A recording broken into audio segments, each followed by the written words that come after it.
Muy buenos días.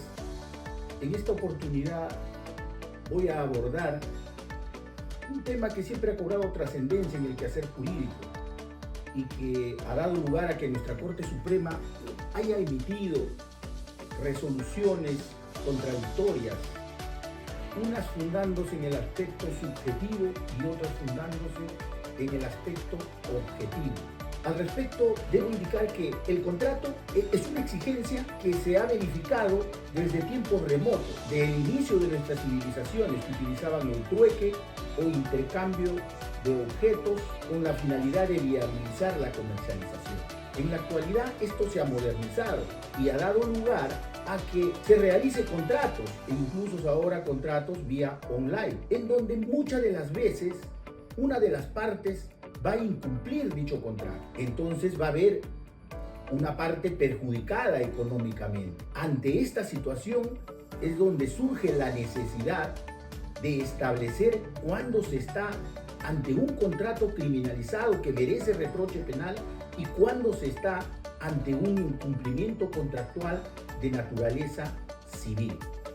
Para ello es necesario analizar el delito de estafa en todos sus elementos objetivos y normativos, es decir, en su estructura típica. Tenemos que la doctrina y la jurisprudencia ya han establecido de forma unánime que tiene que haber un engaño, una inducción a error, un despojo patrimonial y un perjuicio económico. Esto en forma secuencial. Pero ¿cuál es el elemento trascendental de este injusto penal? Viene a ser el engaño. Sin engaño no habría estafa. Es como decir, sin matar o sin la intención de matar no puede haber homicidio o tentativa de homicidio. Pero a este engaño se tiene que hacer una valoración normativa que la tiene que hacer el operador jurídico, porque no es cualquier engaño, no es un engaño infantil, tiene que ser un engaño contundente y con la envergadura suficiente como para inducir a error al agraviado, es decir, para vencer sus normales previsiones de cuidado que debe tener para su patrimonio. Si no se cumple con este requisito, sencillamente no hay estafa y habría un incumplimiento contractual. Ahora, lo que debo sostener es que nuestra Corte Superior de Justicia del Santa ha establecido en el caso el expediente 1689-2021. ¿Por qué se le sentenció a esta persona? Esta persona solicita un préstamo a un conocido, que era su vecina, con el propósito de invertir el dinero, cerca de 20.000 soles, en actividades de pesca, que él era un fructífero comerciante de pesca. No se realizó contrato alguno, pero sí estaba acreditado los depósitos que había hecho la agraviada, esto es, los vouchers bancarios, donde se acreditaba que efectivamente había hecho los depósitos a favor del acusado. Pero ante el reclamo de la agraviada, el sentenciado decide firmarle un documento donde aceptaba la deuda. De repente, por consejo de su abogado, para darle un matiz civil. ¿Pero qué determinó la sala? La sala determinó que había engaño, porque el acusado y después sentenciado nunca acreditó que había hecho inversiones en actividades pesqueras. En tal sentido, ahí se acredita el engaño, es decir, ha habido la malicia de desfigurar la realidad presentando un escenario fructífero de inversión para que la agraviada invierta y nunca reciba ninguna utilidad y menos la devolución de su dinero. Se preguntarán, si no había contrato, documentos donde primero estaba para que se despoje de patrimonio a la agraviada, no había contrato, pero en forma documentada. Pero nuestro Código Civil regula los contratos innominados, que establece los contratos innominados de doy para que hagas y hago para que des, se encuentran normados en el artículo 1757 del Código Civil. Es decir, que lo que se tiene que acreditar es una realidad fáctica, donde ha habido un convenio, porque no nos olvidemos que los contratos son consensuales, se perfeccionan con el simple consentimiento de partes y acreditar la prestación que haya realizado una de las partes. En este caso, este señor fue condenado en primera instancia, donde yo fui fiscal, y posteriormente la sala penal confirmó dicha apelación. ¿Hablamos de un contrato criminalizado? Desde luego que sí. Ahora, nuestra jurisprudencia, esto es la Corte Suprema, ha establecido dos posiciones, una de carácter objetivo y otra de carácter subjetivo, en las que brinda resoluciones contradictorias.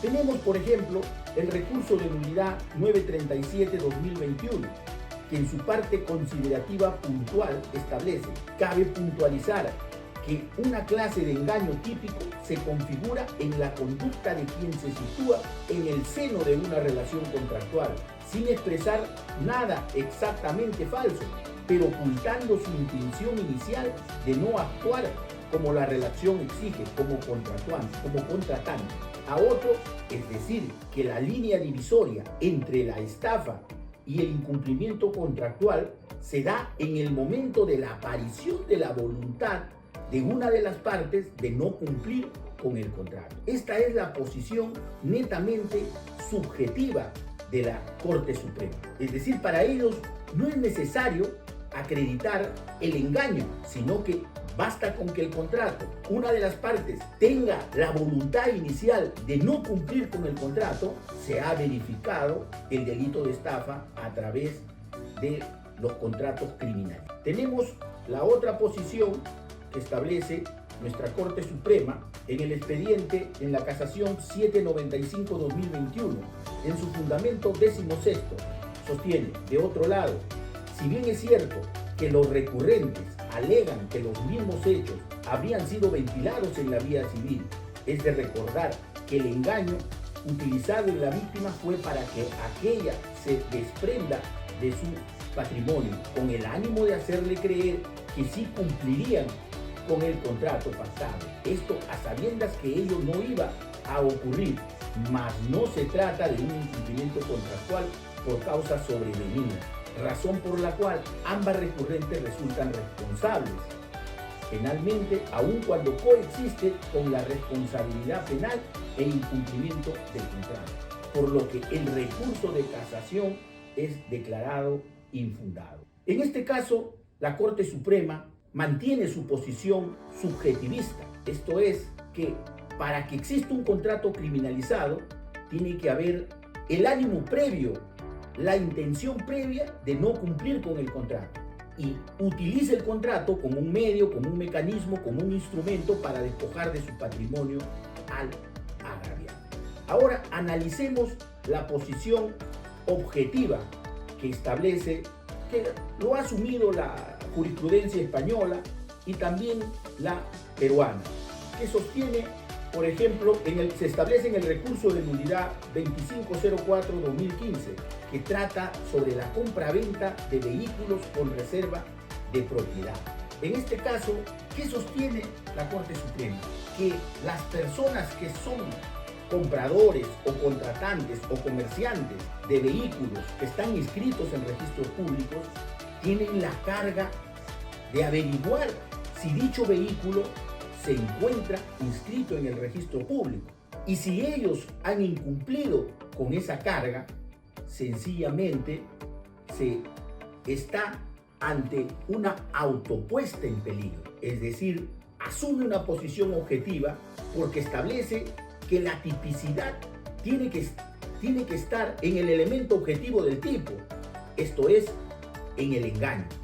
Y acá no habría un engaño suficiente, contundente, sino que es la propia víctima quien se ha puesto en autopeligro para que le despojen de su patrimonio. Al respecto, yo sostengo personalmente que no es una posición adecuada en todos los casos. Bueno, en este caso de compra de vehículos me parece acertado cuando se trata de operaciones comerciales realizadas en ciudades. Pero si observamos un contrato, por ejemplo, de compra-venta de terrenos en chacras de nuestra sierra de nuestra costa peruana, vamos a encontrar a ciudadanos que poco o nada conocen de la fe pública registral, nada conocen de la presunción iure de jure, que todos debemos saber todo lo que está inscrito en los registros públicos. Entonces esta persona, si va a otro sujeto de la costa y utiliza el ardid, el engaño y le despoja de su patrimonio, yo creo que en estos casos sí existe una estafa y no hay una autopuesta en peligro. Esta es mi posición y mi crítica a la aplicación automática de la teoría de la imputación objetiva en todos los casos.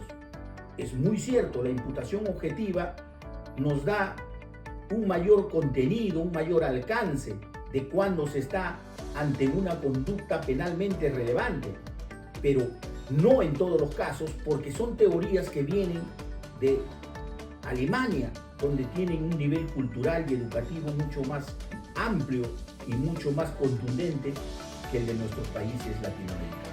Yo creo que se debe interpretar y aplicar la imputación objetiva de acuerdo a los casos concretos que se ven sometidos al órgano jurisdiccional. Ahora, con respecto a cuál posición es la correcta, la subjetiva o la objetiva, al respecto debo sostener que ambas se complementan.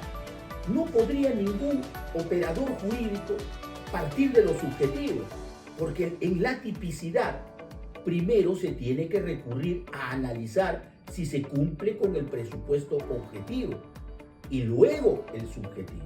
Ahora, en el ejemplo que les puse del engaño para inversión de pesca, si A le presta a B dinero para invertir en pesca y este señor que iba a invertir en pesca, después de recibir el dinero, sale con su lancha, por decir, a pescar. Muchas de las veces las pequeñas embarcaciones requieren capitales porque no cuentan con el suficiente capital para salir a la pesca. Entonces se va a pescar y este señor, su lancha se hunde, sufre un siniestro. ¿Estamos ante un contrato criminalizado? Desde luego que no. Estamos ante un incumplimiento contractual. Es por eso que la persona que alega una defensa, llámese que yo sí, efectivamente cometí el delito en legítima defensa, yo efectivamente recibí el dinero para invertir en la pesca, en este caso para salir a pescar, yo tengo que probar mi afirmación para legitimar mi conducta, para romper la antipublicidad o para romper la culpabilidad del mismo. En ese caso ya no sería un contrato criminalizado, sino sería un incumplimiento contractual. Y esto está normado porque nosotros somos parte de un sistema jurídico donde existe unas categorías penales, un orden civil, y esto está plenamente regulado en nuestro Código Civil, cuando en los artículos 1138 y 1156 del Código Civil hablan de la teoría de los riesgos en las obligaciones. Por ejemplo, A contrata a B. B es la persona que se hace pasar como representante de una orquesta famosa de Trujillo, los Villacorta, y A se dedica a la actividad de espectáculos. A le dice: ¿cuánto me cobras? Te cobro 100.000 soles para presentarme en Chimbote, en Tumpeña, el Tumbao. Le da los 50.000 soles, que es los convenios, 50 para iniciar y 50 cuando el resto de los 50 cuando se presenta en la peña. Pero viniendo de Trujillo, se cae el puente de Santa. ¿Ante qué nos encontramos? ¿Ante un contrato criminalizado? Desde luego que no, porque lo que ha existido es un suceso que escapa a la voluntad. La caída del puente de Santa se debió, por ejemplo, a un terremoto. Vamos a estar hablando de casos fortuitos y por lo tanto no habría ninguna responsabilidad penal en estos casos. Distinto sería si se hizo pasar como representante y nunca podía cumplir con presentar a la orquesta en la ciudad de Chimbote. ¿Por qué? Porque no tenía la representatividad para hacer esa gestión. y como engañó, desfiguró la realidad, efectivamente estamos ante un contrato criminalizado, porque se le ha dado un dinero para que cumpla con hacer un acto y no lo ha verificado. Esto con mayor detalle lo regula el artículo 1156 de nuestro Código Civil sobre la teoría de los riesgos en las obligaciones y prestaciones imposibles sin culpa de las partes. Es esta última, de modo puntual, que regula.